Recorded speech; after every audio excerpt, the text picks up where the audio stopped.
ప్రేమ నమ్మకం కలిగిన మా దేవ, పరిశుద్ధుడైన మా తండ్రి, మీ అమూల్యమైన రక్తం మమ్మలను, ఆత్మ తనువులను శుద్ధి చేసేది మీ రక్తమునైనా మమ్మలను శుద్ధి చేయండి, పవిత్రపరచండి. నీకు ఇష్టమైన జనాంగముగా, నీకు ఇష్టమైన ప్రజలుగా మమ్మలను చేసి మీ ద్వారా మేలు ఆశ్రదలు పొందుకునే వారంగా మమ్మలను తీర్చిదిద్ది మహిమ పొందమని ప్రార్థన చేస్తూ మమ్మల్ని అందరం మీ చేతికి చెప్పుకుంటూ ఈ క్లుప్త ఆరాధన మీరు అంగీకరించమని యేసు ప్రభువారి పేరట స్తుతించి గణపరిచి ఈ ఆరాధన మీకు అర్పించుకుంటున్నాము తండ్రి, ఆమేన్.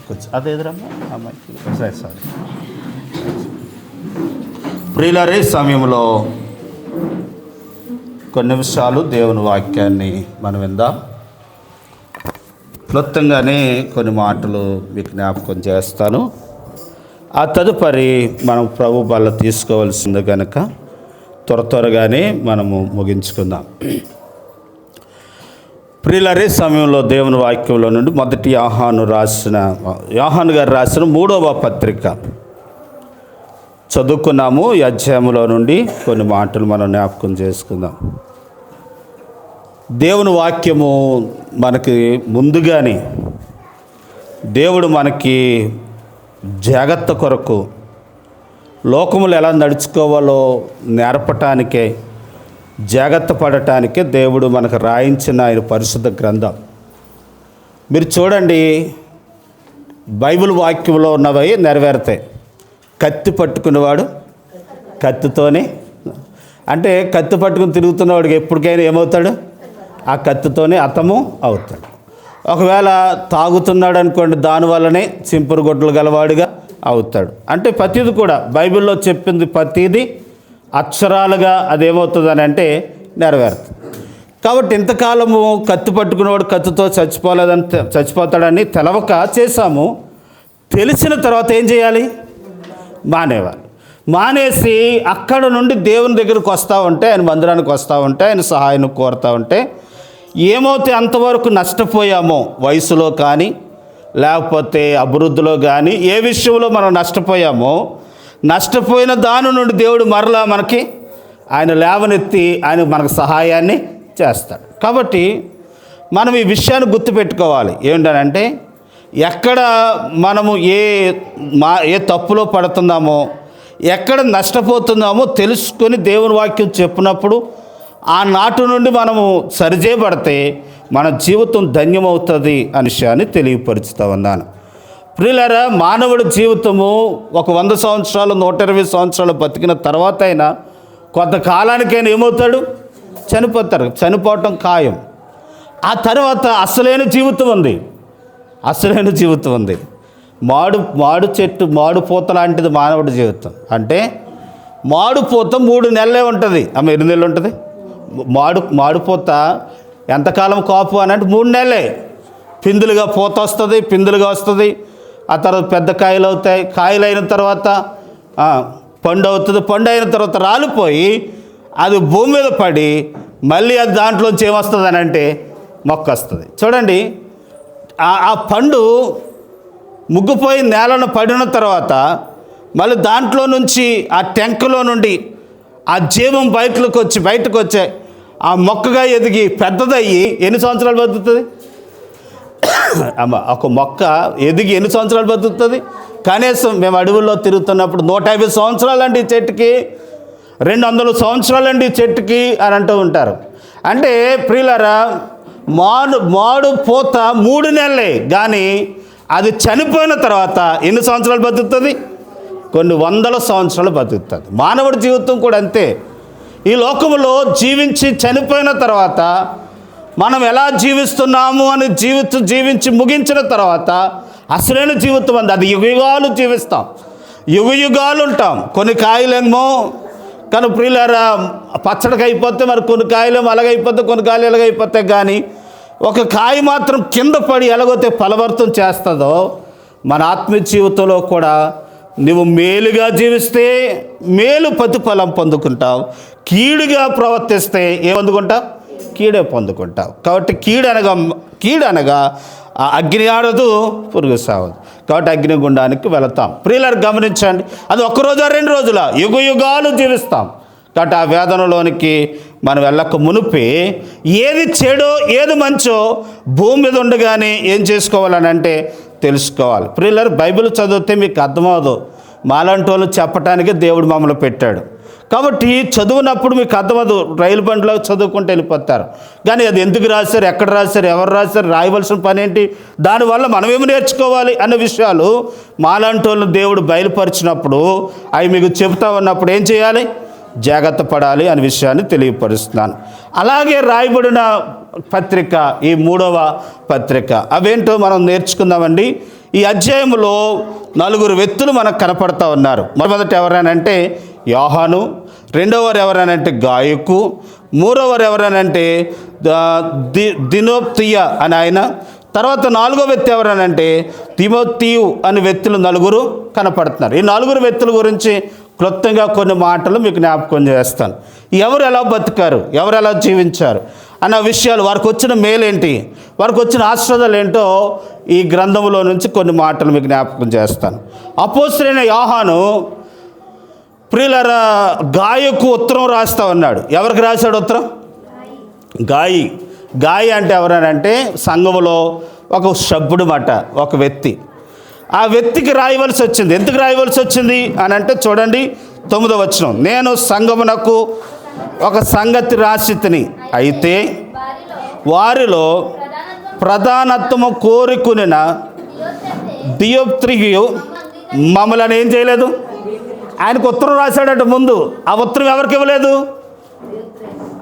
అమ్మా యోహాను గారు, నాకు ఈ మాట తిరుగుతలేదు, మీరు అర్థం చేసుకోండి. దియోత్రిఫీ అని ఆయనకి ఉత్తరం రాశాడు. ముందు ఉత్తరం రాశాడు, సంఘం ఎలా ఉండాలి అని రాస్తే ఆ ఉత్తరము ఎవరికి ఇవ్వలేదు? సంఘానికి ఇవ్వలేదు.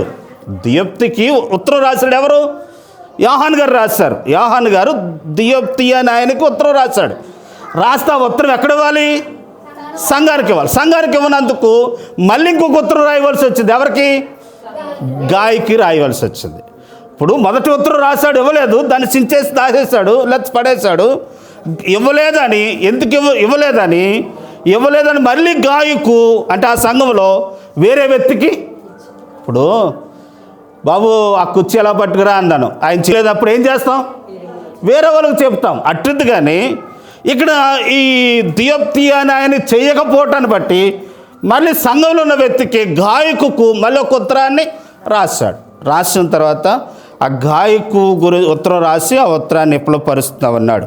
అసలు ఎందుకు ఇవ్వలేదు ఉత్తరము ఈ దియోప్తి అని ఆయన అని అంటే సంఘములో ప్రధానత్వం కోరుకున్నవాడట. ఆమె ఏం కోరుకున్నాడు? ఆయన గురించి తర్వాత చూద్దాం. ముందు నేను గాయ గురించి మీకు జ్ఞాపకం చేస్తాను. అందరూ ఒకసారి దేవునికి స్తోత్రం చెప్పండి. ఈ గాయు అనే వ్యక్తి చాలా మంచి వ్యక్తిగా కనపడతా ఉన్నాడు. ఆ వ్యక్తి గురించి రాస్తూ ఏమంటున్నాడనంటే, పెద్దనైన నేను సత్యమును ప్రేమించిన ప్రియుడైన గాయునకు శుభమని చెప్పి రాయినది. ప్రియుడా, నీ ఆత్మ వర్ధిల్లుచున్న ప్రకారము నీవు అన్ని విషయములలో వర్ధిల్లుచు సౌఖ్యముగాను ఉండవలనని మీ కొరకు ఏం చేస్తున్నాను. యోహాను గారు గాయకునకు చెప్తూ ఏమంటున్నాడనంటే, ఏమని రాస్తున్నాడంటే, ప్రియుడా, నువ్వు ఆత్మలో వర్ధిల్లుచున్న ప్రకారము అన్ని విషయంలో నువ్వేమవ్వాలి? వర్ధిల్లాలని నీ కొరకు నేను ఏం చేస్తానంటే ప్రార్థన చేస్తాను. దైవజనుడికి నిజమైన దైవజనుడు ఏం చేస్తాడనంటే, తన సంఘ పిల్లల కొరకు వారు అన్ని విషయములలో వర్ధిల్లాలని వారి కొరకు ఏం చేస్తాం? నేను చెప్తున్నాను వినండి ఈ మాట ప్రియులారా. మీ పిల్లల గురించి చేస్తారో లేదో కానీ మీ అందరి కొరకు మేము ప్రార్థన చేయాలి. ఎందుకనంటే అన్ని విషయాలలో మీరు ఏమవ్వాలి? యోహాను కూడా అదే చేస్తా ఉన్నాడు. యోహాను గాయకు, కానీ నువ్వు అన్ని విషయంలో వర్ధిల్లాలని సుఖముగాను సౌఖ్యముగాను ఉండాలని నేను నీ కొరకు ఏం చేస్తున్నానంటే ప్రార్థన చేస్తున్నాను అని అంటున్నాడు. నిజమైన దైవజనుడు తన పిల్లల కొరకు ఎప్పుడు కూడా ఏం చేస్తూ ఉండాలి? ప్రార్థన చేయాలి. ప్రార్థన చేయకపోతే మేము లెక్క అప్పు చెప్పవలసిన వారం. ప్రార్థన చేయకపోతే మేము నింద పాలు అవుతాం, తీర్పు పాలు అవుతాం. కాబట్టి మేము తింటున్నాము అని అంటే మీ కొరకు ఏం చేయాలి? ప్రార్థన చేయాలి. ఆ బాధ్యత మాది. యోహాను కూడా అదే అంటున్నాడు. ఏంటనంటే, నేను మీ కొరకు సౌఖ్యముగాను సుఖముగా ఉండాలని నీ కొరకు ఏం చేస్తున్నా ఉన్నాను. ఎందుకు చేస్తున్నాను అని అంటే నీవు నా ప్రియమైన వాడవు. ఆమె ఎవరంటున్నారు చూడండి, 2వ వచనం. ప్రియుడా, నీ ఆత్మ వర్ధిల్లుచున్న ప్రకారము నీవు అన్ని విషయములు ఇవ్వవాలట. ఇప్పుడు యోహాను గారు గాయకు ఏమంటున్నాడు అని అంటే నీవు నా ప్రియుడవు అని అంటున్నాడు. ఎవరిని? ఇప్పుడు చూడండి, ఇలా మోకరించి రాగానే వెంటనే గుర్తుకొచ్చిన వారు ఎక్కువ ఎవరుంటారని అంటే ఎక్కువ ప్రతి పనిలో పాలు పంపులు పొంది, ప్రతి విషయంలో సహకారులుగా ఉండి, ప్రతి విషయంలో నేనున్నాను అని ఎవరైతే ప్రతి దానికి అడ్డుపడతా ఉంటారో వారు వెంటనే గుర్తొస్తారు. ఇప్పుడు గాయకు కూడా ప్రియమైన వాడిగా ఉండిపోయాడు దేవునికి. యోహానుకు ప్రియమైన వాడిగా ఉన్నాడు గనక అతని కొరకు ఏం చేస్తున్నాడు అని అంటే ప్రార్థన. ఈరోజు మనము కూడా దేవునికి దైవజనులకు ఎలా ఉండిపోవాలి తెలుసా? ప్రియమైన వారిగా ఉండిపోవాలి, ప్రియమైన వారిగా ఉండాలి. ప్రియులారా, బైబిల్ గ్రంథంలో కూడా దైవజనులకు కోపం తెప్పించిన వారు ఉన్నారు, మేలు చేసిన వారు కూడా ఉన్నారు. కాబట్టి ప్రియులారా, మేలు చేసిన వారికి మేలే ప్రతిఫలం వచ్చింది, కీడు చేసిన వారికి కీడు ప్రతిఫలము వచ్చింది. ఈ గాయకు అనే వ్యక్తి కనుక ప్రియమైన వారిగా ఉండటాన్ని బట్టి దేవుడు అతని కొరకు వద్దిల్లాలని ప్రార్థన చేసిన దాన్ని బట్టి గాయకు వద్దిల్లాడినట్టుగా మనం చూస్తూ ఉంటున్నాం. గాయ గురించి నేను చాలా పుస్తకాలు తిరగేశాను, చాలా చదివాను, ఎంత స్టడీ చేశాను. ఒక ప్రసంగం చేయటానికి చాలా స్టడీ చేస్తాం, ఎన్నో గ్రంథాలు చదువుతాం, ఎన్నో పుస్తకాలు చదువుతాం. కాబట్టి ప్రియులారా, మా పని అది కనుక మీకు ఏదో రకంగా వాక్యాన్ని చెప్పాలి. అతని గురించి చదివితే నాకు తెలిసిన ఇన్ఫర్మేషన్ ఏంటంటే చాలా గొప్ప ఐశ్వర్యవంతుడంట. ఎవరు? గాయకు. అంత ఐశ్వర్యవంత కారణం అతని కొరకు దైవజనుడు ఏం చేశాడనంటే ప్రార్థన చేశాడు. ప్రార్థన చేయడానికి కారణం ఏంటంటే అతడు దైవజనుడికి ఎలా ఉన్నాడు? ప్రియుడిగా ఉన్నాడు. చూడండి, కీర్తనలో ఒక మాట ఉంటుంది, ఏమిటనంటే కీర్తన 16వ అధ్యాయంలో 8వ వచనం 3వ వచనం చూడండి. కీర్తనలు 16వ అధ్యాయం 3వ వచనం చదవరా. నేను ఇలాగందును, భూమి మీద ఉన్న భక్తులే శ్రేష్ఠులు, వారు నాకు ఎలాగున్నారట. అంటే ఎవరిష్టలు? దేవునికి భక్తులే. దేవునికి భక్తులు ఇష్టం. అంటే భక్తి గలవారు ఇష్టం, భక్తి చేసేవారు ఇష్టం. ఏ భక్తి? సగం చేసి సగం చేయటం కాదు, మొత్తం మందిరాన్ని తుడిసా మూలెడతాం కాదు. భక్తి అంటే ఏది? సంపూర్ణంగా చేయాలి, పూర్తిగా చేయాలి. ఇదిగో మందిరానికి సంబంధించింది ఎంత పని ఉందో అంత పని చేయాలి. కాబట్టి ప్రియులారా, మొత్తం ఏ పని ఉన్నా చేయాలి, అది సంపూర్ణమైన భక్తి. ఏదో కొంత చేసి కొంత చేయటం కాదు. ఈరోజు భక్తి గల వారే దేవునికి ఎలాగున్నారట? ఇష్టం. అంటే ఇప్పుడు చెప్పాలి, గాయకు యోహాను గారికి ఇష్టడయ్యాడనంటే ఏమై ఉంటాడు? భక్తి గలవాడై ఉంటాడు. ఆమె ఏం చేశాడు? ఈరోజు మనం కూడా ఏమై ఉండాలి? భక్తి చేయాలి, భక్తి గలవారుగా ఉండాలి. భక్తి గలవాడు లోబడతాడు, భక్తి గలవాడు దేవుని పనిలో పాలు పంపులు పొందుతాడు, భక్తి గలవారు దేవుని పని చేస్తారు. కాబట్టి ప్రియులరా, యోహానుకి ప్రియమైన వాడిగా ఉన్నాడు కనుక అతని కొరకు ప్రార్థన చేస్తూ ఉంటున్నాడు. ఈరోజు మనము కూడా దైవజనులకు దేవునికి మనం ప్రియమైన వారిగా ఉండాలి. ఎవరున్నారు ప్రియమైన వారు బైబిల్లో అని మనం చూస్తే ఒక 4-5 మనం చూస్తాం. దావీదు గురించి అంటారు, ఇతడు నా హృదయాన సారు, నాకు ఇష్టమైన వాడు అని చూస్తాం. తర్వాత ఇంకెవరున్నారు ఇష్టలు అని అంటే దానియేలు గురించి చూస్తాం. చూడండి, దానియేలు గ్రంథము, దానియేలు 10వ అధ్యాయము 9వ అధ్యాయము 23వ వచనం. నీవు బహుప్రియుడవు గనుక నీ విజ్ఞాపన చేయు ఆరంభించినప్పుడు ఈ సంగతి చెప్పుటకు వెళ్ళవలనని ఆజ్ఞ వచ్చినప్పుడు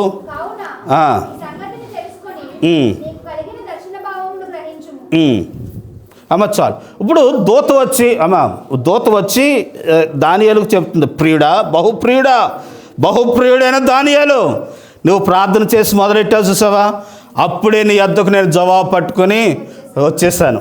ఎందుకు వచ్చేసానంటే నీవు ఎలా ఉన్నావు? ఇప్పుడు చెప్పాలి, ఈ మాట క్యాచ్ చేయాలి.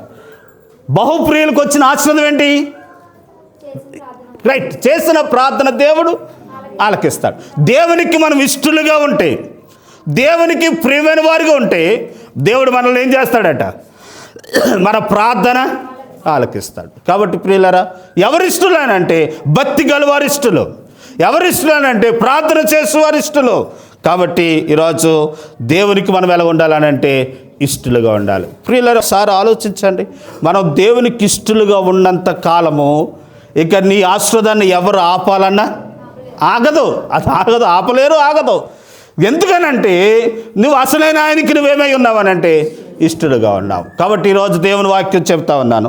దానియేలు దేవునికి బహుప్రియుడు, ఇష్టడు కనుక మనము కూడా దేవునికి ఇష్టడు, గాయకు ప్రియమైన వాడుగా మనం చూస్తూ ఉన్నాం. దావీదు కూడా దేవునికి ఇష్టానుసారుడట. దేవుడు ఏమి ఊహిస్తే దానియేలు కూడా అదే ఊహిస్తారు, దావీదు కూడా అదే ఊహించేవాడట. దేవునికి ఏది ఇష్టమో దావీదుకు కూడా అదే ఇష్టం అంట. ఆయనకి ఆరాధన ఇష్టం అవుతే దావీదుకు కూడా ఆరాధన చేయటమే ఇష్టం. కాబట్టి ఆ ఇష్టాన్ని బట్టి గొర్రెలు కాసుకున్న దావీదును ఇప్పుడు ఏం చేశాడు తెలుసా? సింహాసనం ఎక్కించాడు. ఈరోజు దేవునికి ప్రియమైన వారిగా ఉండాలి. దైవజనులకు ఎలా ఉండాలి? ప్రియమైన వారిగా ఉండాలి అనే విషయం. ఎప్పుడు ఉంటారు అని అంటే చెప్పిన మాటకు లోబడాలి. లోబడినప్పుడు అప్పుడు మీరు ఇష్టలుగా ఉంటారు. మీ నిమిత్తం చేయబడిన ప్రార్థన దేవుడు ఆలకించి మీకు జవాబును ఇస్తాడు. 1, 2, 3 చదువుదాం చూడండి. మత్తయి సువార్త 13వ అధ్యాయంలో యేసు ప్రభువు బాప్తిసం తీసుకుని ఒడ్డుకు వస్తూ ఉంటున్నప్పుడు అతని మీదకు పరిశుద్ధాత్మ యేసు ప్రభు మీదకు వచ్చినప్పుడు, ఆ ప్రభు మీదకి ఆత్మ వచ్చినప్పుడు అప్పుడు ఏమైందనంటే పరలోకం నుండి ఒక స్వరం వినపడుతుందంట, ఈయన నా ప్రియ కుమారుడు. చదువంటారమ్మా. మత్తయి సువార్త 3:11 16 యేసు బాప్తిసం పొందిన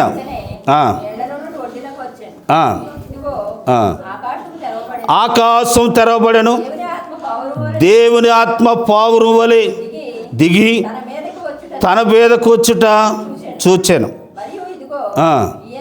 ఈయననా యేసు ప్రభువారి గురించి తండ్రి అయిన దేవుడు పరలోకంలో ఒక స్వరం వినపడుతుంది చెప్తా ఉన్నాడు. ఏంటనంటే ఈయన ప్రేమ, ఈయన మాట మీరు వినండి. కాబట్టి యేసు ప్రభువారి లోకంలో దేవాతి దేవుడే కానీ సంపూర్ణ మానవుడిగా ఉన్న ఆయన దేవునికి ప్రియమైన వాడిగా ఉన్నాడు. ఈరోజు మనము కూడా భూమి మీద ఉన్నంత కాలము దేవునికి ప్రియమైన వారిగా ఉండాలి అనే విషయాన్ని మీకు తెలియపరుచుకుంటున్నాను. ఈరోజు ప్రియులారా, దేవునికి ప్రియమైన వారి విషయంలో దేవుడు చేయలేని కార్యం అంటే ఏదియూ లేదు. యోహాను సువార్త పత్రికలోకి వద్దాం. కాబట్టి ఆ ప్రియుడు కొరకు దైవజనుడు ప్రార్థన చేస్తాడు. ఏమని అనంటే, నీ ఆత్మ వద్దులుచున్న ప్రకారము నువ్వు అన్ని విషయాల్లో ఏమవ్వాలట? అన్ని విషయాల్లో వద్దిల్లాలి. అన్ని విషయాలు ఇలా చెప్తాం. నీ ఇలా చెప్తాం ఎలాగనంటే, గాయకు అన్ని విషయాల్లో వద్దిల్లాలి. ఆత్మీయతలో వద్దిల్లాలి, నీ వ్యాపారంలో వద్దిల్లాలి, నువ్వు చేస్తున్న పనులో వద్దిల్లాలి, నీ ప్రయాణంలో వద్దిల్లాలి, నీ పిల్లల చదువులో వద్దిల్లాలి, నీ చదువులో వద్దిల్లాలి. అన్ని విషయాల్లో నువ్వేమవ్వాలనంటే వద్దిల్లాలి. దేవుడు వద్దిల్లాలి అని నిన్ను కోరుతా ఉన్నాడు. నేను అలా నీ కొరకు ప్రార్థన చేయాలి. అసలు ఎవరు వద్దిల్లుతారు బైబిల్లో? చూడండి, సామెతలు చూద్దాం.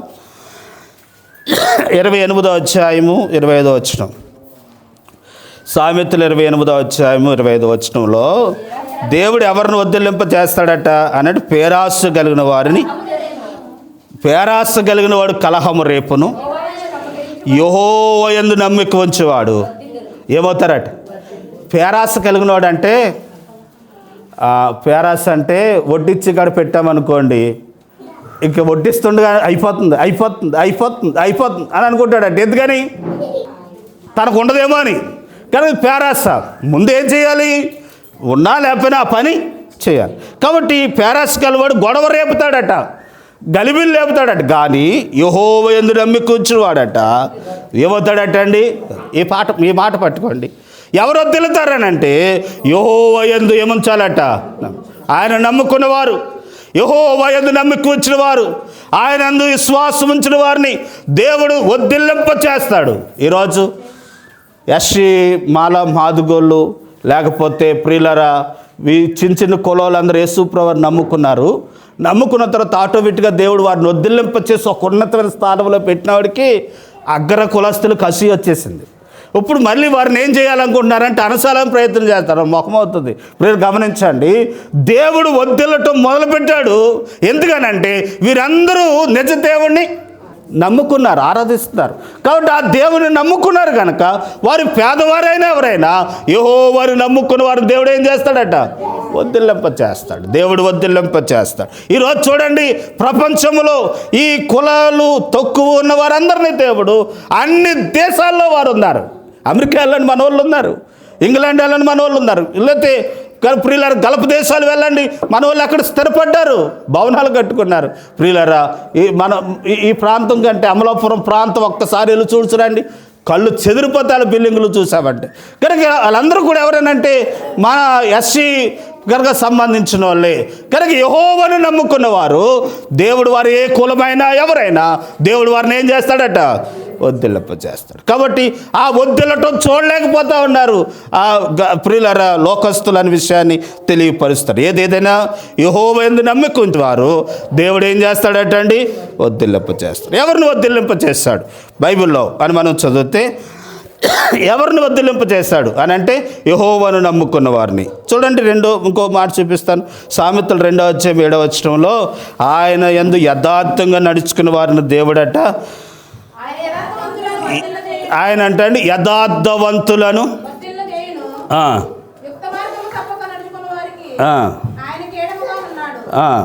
అమ్మ చాలు రమ్మ. యథార్థముగా నడుచుకున్న వారిని దేవుడు ఏం చేస్తాడట?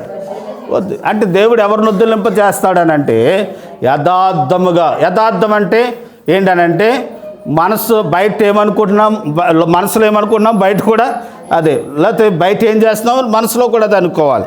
యథార్థత, న్యాయము. కాబట్టి యథార్థ గల వారిని దేవుడు ఏం చేస్తాడనంటే ఎప్పటికైనా వారిని వద్దిల్లింప చేస్తాడు. కాబట్టి ఈరోజు వాక్యం విన్న దేవుని బిడ్డలారా, ఈరోజు గాయను దేవుడు వద్దిల్లింప చేస్తా కారణం ఏంటంటే యెహోవా యందు ఏముంచాడు? నమ్మిక ఉంచాడు. తర్వాత ఏం చేశాడు? యథార్థంగా జీవించాడు గనక దేవుడు అతన్ని ఏం చేస్తూ ఉన్నాడు అంటే వద్దిల్లింప చేస్తూ ఉన్నాడు. ఇర్మియా గ్రంథంలో కూడా 10:21 కూడా మనం చదువుతాం ఒక మాట. ఏమనంటే చూడండి, ఆ మాట కూడా చదువుదాం.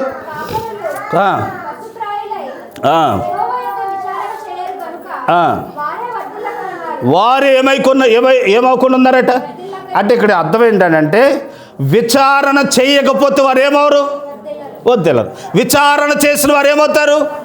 అమ్మ ఇప్పుడు చాలామంది అయ్య బాబు ఆయనకి ఎలాగొచ్చేస్తుందో బాబా, ఎక్కడి నుంచి వచ్చేస్తుందో బాబా, ఎక్కడి నుంచి వస్తుంది? విచారణ చేసిన దాన్ని బట్టి. భక్త్ సింగ్ గారు దైవజనులు కొన్ని వేల మందికి మీటింగ్స్ పెట్టేవారట ఆ రోజుల్లో ముఖ్యమంత్రి రామారావు గారు ఆయన మీటింగ్లు జరుగుతుంటున్నప్పుడు వ్యాన్ వేసుకుని సైన్యాన్ని తీసుకుని బలగాన్ని తీసుకుని వచ్చి, నీకు ఎంత డబ్బు ఎక్కడి నుంచి వస్తుంది, ఎంతమందికి భోజనాలు ఎడతా కారణం ఏంటి, ఎలా వస్తుంది, ఎంత వస్తుంది, ఏ దేశం నుంచి వస్తుంది, మాకు లెక్కలు చెప్పంటే ఆయనకున్న అలవాటు ఏంటంటే మొట్టమొదటి దేవుని దగ్గరికి వెళ్ళి ప్రార్థన చేసి చెప్పంటే వద్దు నాయనా అని అలవాటు. లోపలికి వెళ్ళి ప్రార్థన చేసి వత్త సాపట్టుకొచ్చాడట. ఆమె ఏమట్టుకొచ్చాడు? చాపట్టుకొచ్చి చెప్పాడట, ఏమండి ఇంత డబ్బు ఎక్కడి నుంచి వచ్చిందని అంటే ఇదిగో ఈ సాపలోంచి వచ్చింది అన్నాడట. ఆ సాపేం పాతకెళ్ళిపోయి చిల్లులు పడిపోయి కనుక ఈ సాపలోంచి వత్తబెట్టాయా ఎలా కొలం ఉందా అన్నట్టు కాదండి.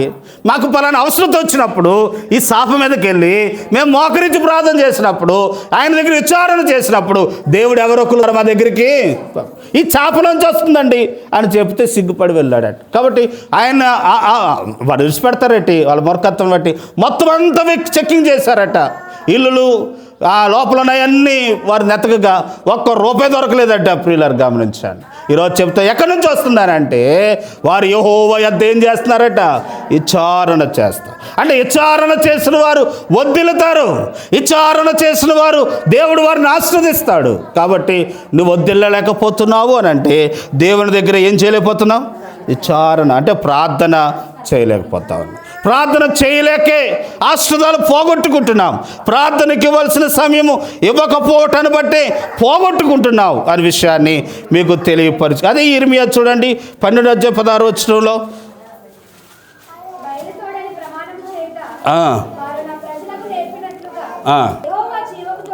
యెహోవా జీవము తోడని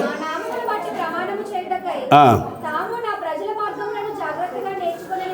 నా మార్గములు జాగ్రత్తగా నేర్చుకునే ఎడల వారు నా ప్రజల మధ్యలో ఏమవుతారట? అంటే దేవుని వాక్యాన్ని నేర్చుకుని ఆ ప్రకారం జీవించిన వారు ఏమవుతారు? వద్దులుతారట. అంటే వాక్యములు ఎలా ఉందమ్మా, ఇలా ఉందండి, ఇలా చేయాలట, ఇలా చేయకూడదట అని చేయకూడదు చేయటం మానేసి చేయవలసినవి చేస్తూ ఉంటే ఆయన మార్గంలో నడుచుకుంటే వారినంట వద్దిల్లింప చేస్తాడట. ప్రియులారా, దేవుని మార్గంలో నడవని వారిని, ఆయన మార్గంలో అనుసరించలేని వారిని దేవుడు వారిని వద్దిల్లింప చేయడు. ఎవరైతే నడుచుకుంటున్నారో వారిని దేవుడు ఏం చేస్తాడట? వద్దిల్లింప చేస్తాడు. అందరూ ఒకసారి దేవునికి స్తోత్రం చెప్దామండి. హల్లెలూయా. కాబట్టి ప్రియులారా, గాయను దేవుడు అన్ని విషయాల్లో ఏమంటున్నాడనంటే, చూడండి, ఇంకో మాట చెప్పి నేను మరొక పాఠంలోకి వెళ్తాను. ప్రియులారా, హోషేయ రాసిన గ్రంథం 1వ అధ్యాయంలో 8వ వచనంలో మనం చదివితే దేవుడు మనల్ని అంట వద్దిల్లింప చేస్తాడట. ఎలాగా అని అంటే చదువుదాం. చూడండి, హోషేయ గ్రంథము 1వ అధ్యాయము 8వ వచనాన్ని చదవరము.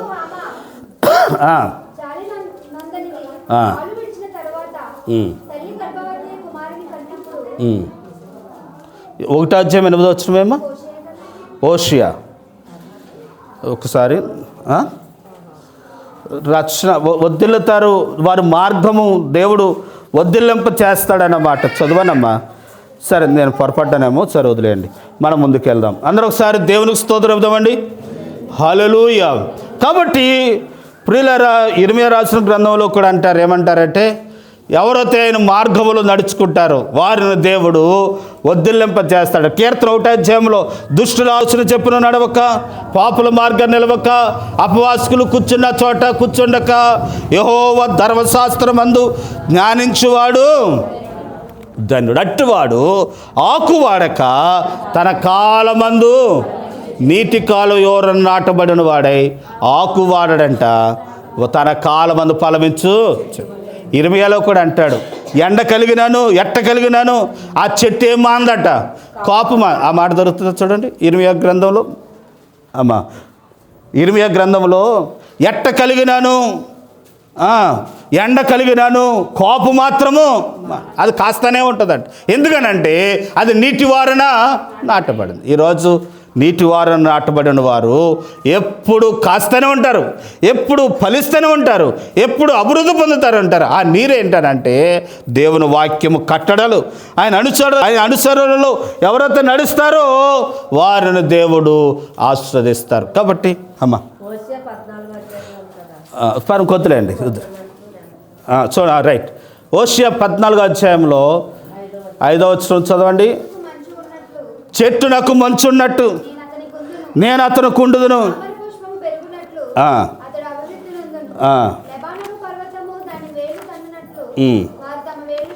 తన ఏర్లు తన్నుదురు,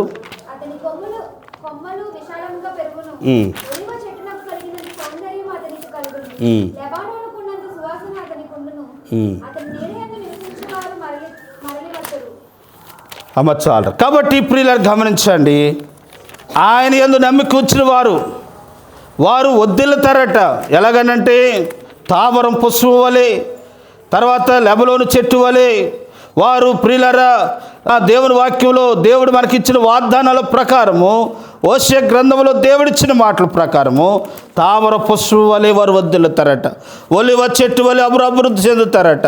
కాబట్టి ఈరోజు ప్రియులారా, దేవుని యందు నమ్మికించిన వారిని దేవుడు వద్దిల్లింప చేస్తారు. రండి మన పాఠంలోకి. ఎవరిని వద్దిల్లింప చేస్తాడు అని మనం చదివితే చాలామందిని చూస్తాం బైబిల్ గ్రంథంలో. ఎవరనంటే ప్రియులారా, యోసేపును దేవుడు ముగించేస్తాను.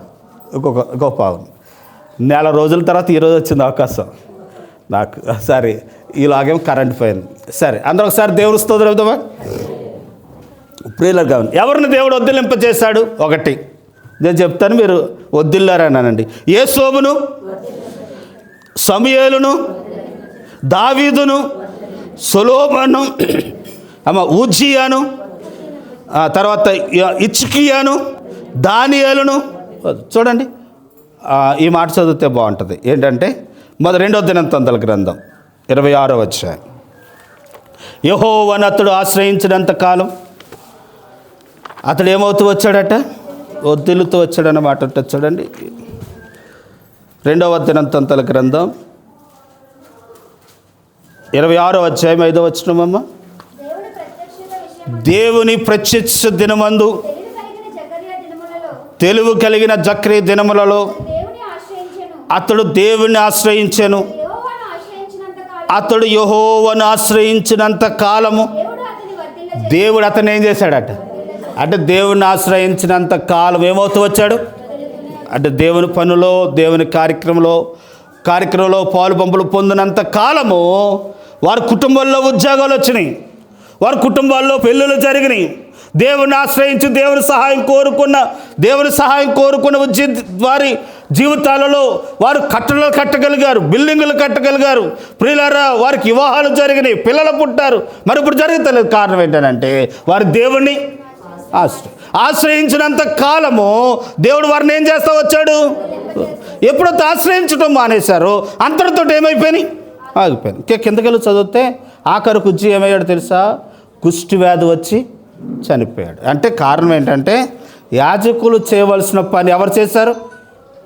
ఉజ్జి చేశాడు. సరే, మనం ముందుకెళ్దాం. కాబట్టి దేవుని ఆశ్రయించలేని కారణాన్ని బట్టి తాను కుష్టి వ్యాధి వచ్చి చనిపోయాడు. రండి మన పాఠంలోకి వచ్చేద్దాం. అమ్మ, 3 యోహాను రాసిన పత్రిక 3 యోహాను రాసిన పత్రిక వద్దిల్లాలని కోరుకుంటున్నాడట.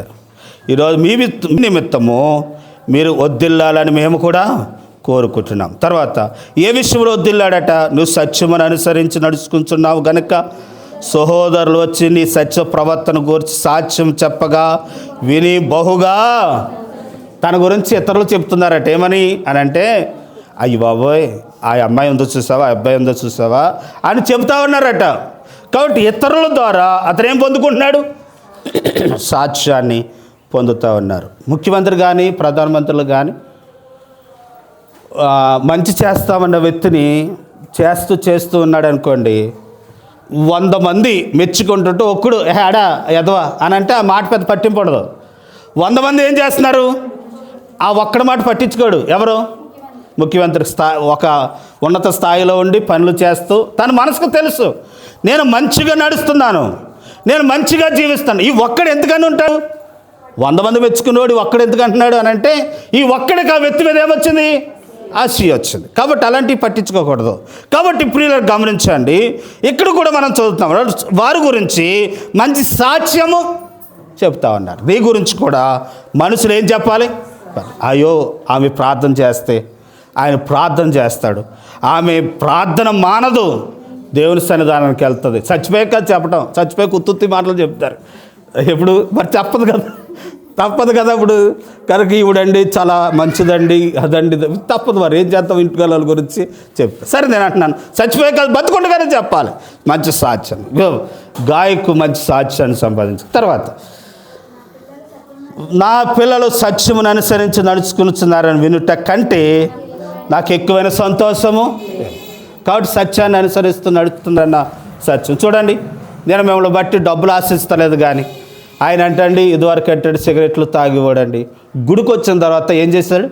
మానేసి. ఆ మాట చాలు, మాకు గుండెకు ధైర్యం చేశారు, మీకు ధైర్యం వచ్చింది. ఇదివరకు అండి కనుక డబ్బులు పాడు చేసేవాడండి, ఇదివరకు అండి ఎంతో నష్టపోయేవాడటండి, ఇప్పుడు బాగున్నాడండి మందిరానికి వచ్చాక. ఈ సాక్ష్యం సరిపోద్ది.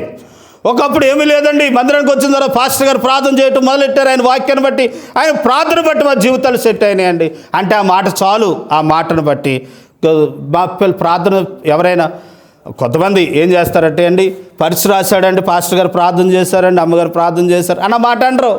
ఆ మాట అంటే మాకేంటి? సంతోషం కదా. కాబట్టి సత్యమును అనుసరిస్తూ నడుస్తున్నారు అన్న మాట చెబితే ఆ మాటను బట్టి ఏం కలుగుతుందంట? సంతోషం కదా. చేశామా లేదని మాకు తెలుసు, కానీ మాకు ఆ సంతోషం ఉంది. కానీ దేవుడు మా ప్రార్థన విన్నాడని సంతోషం ఉంది. కానీ అదే సందర్భంలో మీ నోటితో కూడా అంటే మా హృదయాలకి సంతోషం. ఇంకొక మాట చెప్పి నేను ముందుకు వెళ్ళిపోతాను. చూడండి ప్రియులారా, వారు చూడండి ఈ గాయకు చేస్తున్న పని. ప్రియుడా, వారు పరదేశులైనను సహోదరులుగా ఉన్నవారికి నీవు చేసింది విశ్వాసునకు తగినట్లుగా చేయుచున్నావు.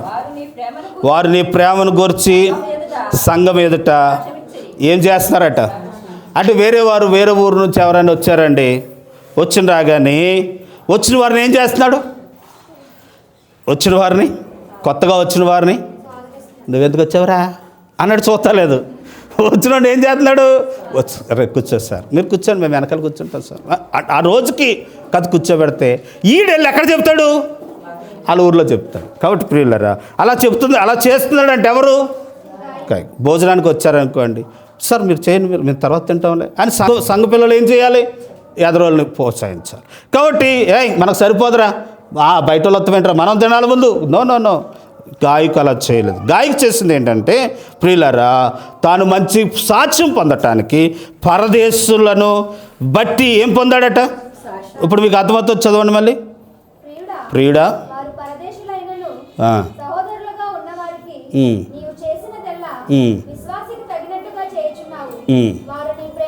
వారిని ప్రేమను గూర్చి సంఘం ఎదుట ఏం చేశారట? చాలా మంచి సంఘం అండి. ఆ సంఘం మనం వెళ్ళామంటే చాలా గౌరవిస్తారండి అని చెప్పే సాక్ష్యం గలవారుగా గాయకు సంపాదించుకున్నట్టుగా మనం సంపాదించుకోవాలి. తర్వాత కిందకెళ్ళి చదివితే ప్రియులరా, ఇంకొక విషయం ఏంటంటే విశ్వాసుల ద్వారానే కాదు, అనుజనుల ద్వారా కూడా సాక్ష్యం పొందుతున్నారట. వారు అనుజనుల వలన ఏమీ తీసుకొనక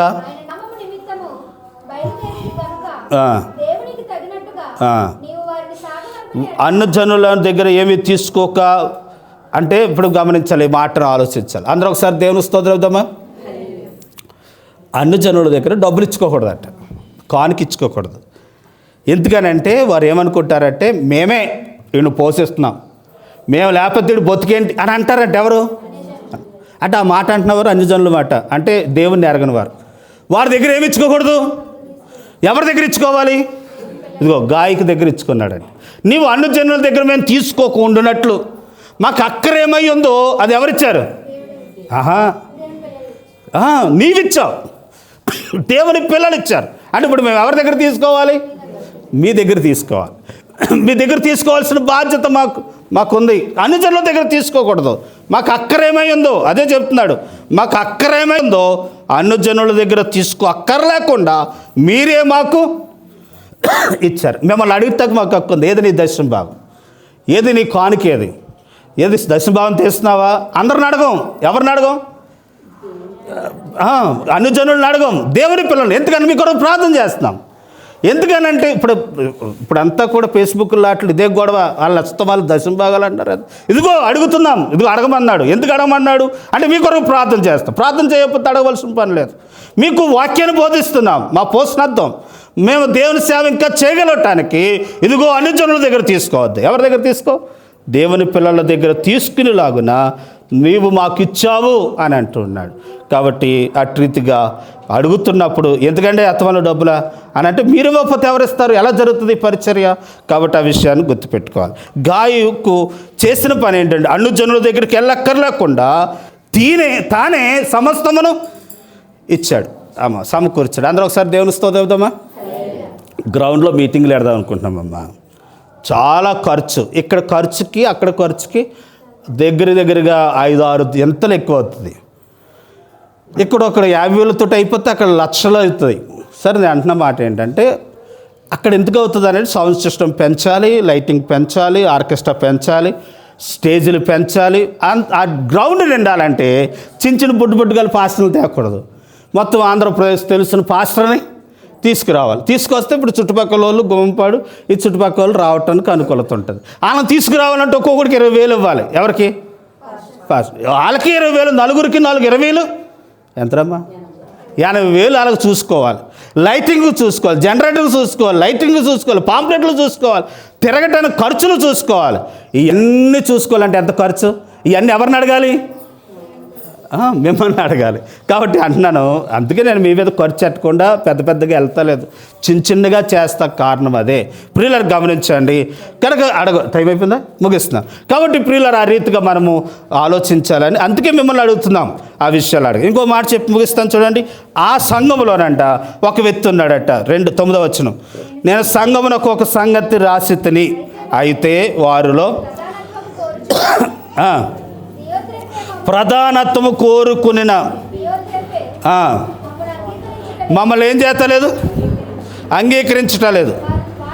వాడు మమ్మల్ని గూర్చి చెడ్డ మాటలు ఒగరుచు అది చాలనట్లుగా సహోదరులు తామే చేర్చుకుని మనసు గల వారిని కూడా ఏం చేస్తున్నాడు? ఇక్కడ ఈ సంఘంలో ఉన్న వ్యక్తి అధికారం కోరి, ఈ మారు మనసు లేని వ్యక్తి, దేవుని గురించి పూర్తిగా తెలవని వ్యక్తి తాను ఏం కోరుకుంటున్నాడట? అధికారం కోరుకుంటున్నాడట. ఇవ్వలేదని తాను చెడిపోతాం కావడం మళ్ళీ కొంతమందిని చెడగొడతా. మీరు ఇవ్వకుండా ఎందుకు ఎత్తున్నారా, ఎందుకు ఇవ్వాలరా అని తాను ఇవ్వటం మానేసి, చూడండి అలా చేయటం వల్ల ఏమవుతారో తెలుసా?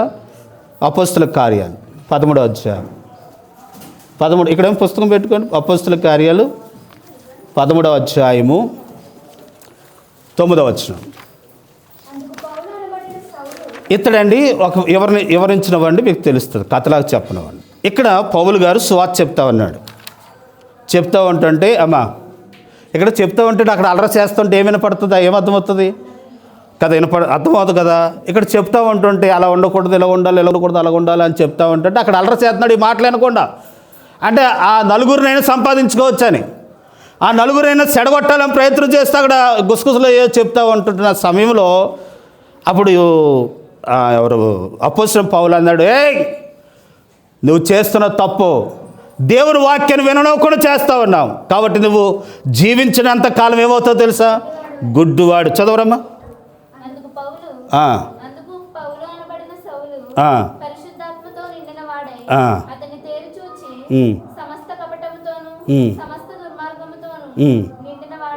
సమస్త దుర్మార్గంతో నిండినవాడా, అపవాది సాతాను కుమారుడా, సమస్త నీతికి విరోధి, నీ ప్రభు యొక్క తిన్నని మార్గములను చెడగొట్టటం మానవా, ఇదిగో ప్రభు తన చెయ్యి నీ మీద ఎత్తి ఉన్నాడు, నీవు కొంతకాలము ఏమైపోతావు?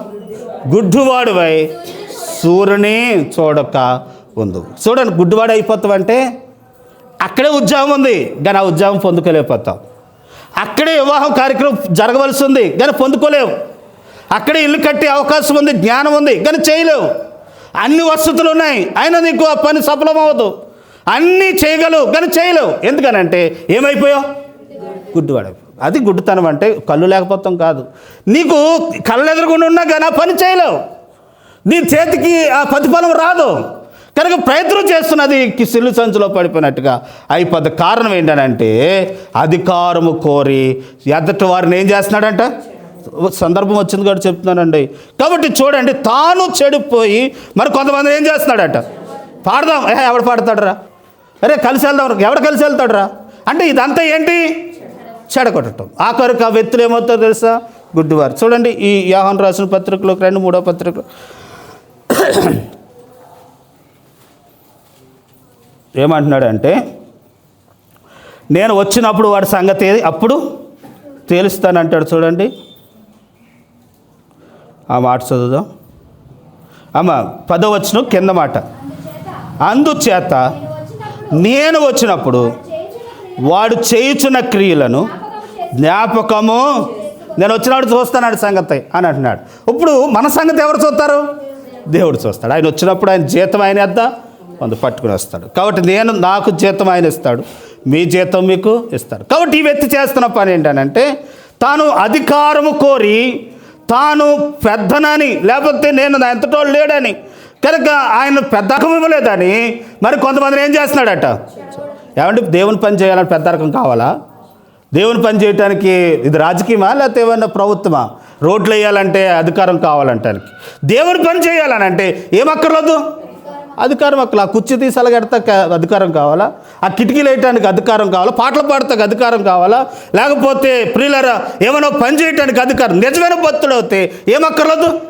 అధికారం అక్కర్లేదు. కాబట్టి వీడు చేస్తున్న పని ఏంటనంటే తాను అధికారము కొరకు తాను చెడుతూ మరి కొంతమందిని ఏం చేస్తున్నాడట? వీళ్ళు కూడా అలమాట ఏంటారండి? ప్రియులరా గమనించండి ఆ విషయాలు. చదువుదాం. ఇంక వాడు మమ్మలను గూర్చి ఏం చెప్తున్నాడట? చదువురమ్మ 10వ వచనం. వాడు మమ్మలను గూర్చి చెడ్డ మాటలు చెప్పుచు అది చాలనట్టుగా సహోదరులు తామే చేర్చుకొనక వారిని కూడా చేర్చుకుని వారు మనసు గల వారిని ఏం చేస్తున్నాడు? మా మీద ఏం చెప్తున్నాడు? చెడ్డ మాటలు. ఇంకేం పని ఏం లేదు, ఇంక ఇదే పని. ఏ పని? అదా అదా ఇదా ఇంకిదే మంచిది, ఏ మాట రాదు. ఎందుకనంటే అపవాది సంబంధి, దేవునికి సంబంధి కాదు. సందర్భంలో వచ్చింది కాబట్టి చెప్తున్నానండి ప్రియులారా, అటువారుగా ఇక్కడ ఉన్నారని కాదు, రాబోయే రోజుల్లో అలా ఉండకూడదని మీకు చెప్తా ఉన్నాను. ఒకసారి దేవునికి స్తోత్రం అవుదామా? కాబట్టి అధికారము కొరకు ఒకవేళ మిమ్మల్ని మార్చి వేరే వాళ్ళని పెట్టవచ్చు. ఎప్పుడు ఒక్కరేనా? ఎప్పుడు 5 సంవత్సరాలు 10 సంవత్సరాలు ఒక్కలేనేంటి? ఇంకా కొత్త వారిని కూడా ఏం చేయాలి? ప్రోత్సహించాలి, కొత్త వారికి చెప్పాలి, పని చేయించుకోవాలి. కాబట్టి ప్రియులారా, పని చేయటానికి పెద్ద కళాకర్లొద్దు, దేవుని పని చేయటానికి.